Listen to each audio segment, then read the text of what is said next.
জাকাত এমন একটি বিষয়। জাকাত ওয়েলফেয়ার ফাউন্ডেশন সৌদি আরব রিয়াদ শাখার উদ্যোগে ইফতার ও দোয়া মাহফিল অনুষ্ঠিত হয়েছে। স্থানীয় সময় মঙ্গলবার রাজধানী রিয়াদের বাথা হোটেল ডি প্যালেসের হলরুমে আয়োজিত ইফতার ও দোয়া মাহফিলে প্রধান অতিথি ছিলেন বিশিষ্ট উদ্যোক্তা ও ইনভেস্টর মোহাম্মদ সাইফুল ইসলাম। ইফতারের আগে ক্ষুধা ও দারিদ্র্যমুক্ত সুখী সমৃদ্ধ সমাজ গঠন শীর্ষক আলোচনা সভার আয়োজন করা হয়। এতে জাকাতে আল্লাহর হুকুম, জাকাতের নিসাব নির্ধারণ ও জাকাত আদায়ের পদ্ধতি এবং জাকাত বন্টন সহ জাকাত ওয়েলফেয়ার ফাউন্ডেশনের গুরুত্ব ও তাৎপর্য তুলে ধরে আলোচনা করেন বিশিষ্ট আলেম মাওলানা আবুল হাশেম।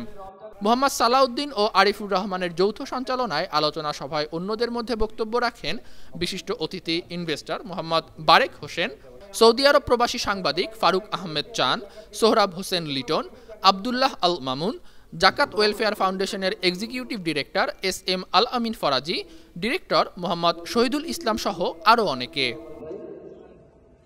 লাখে 2,500 টাকা করে আপনি জাকাত আদায় করবেন, এটা শরীয়তের বিধান।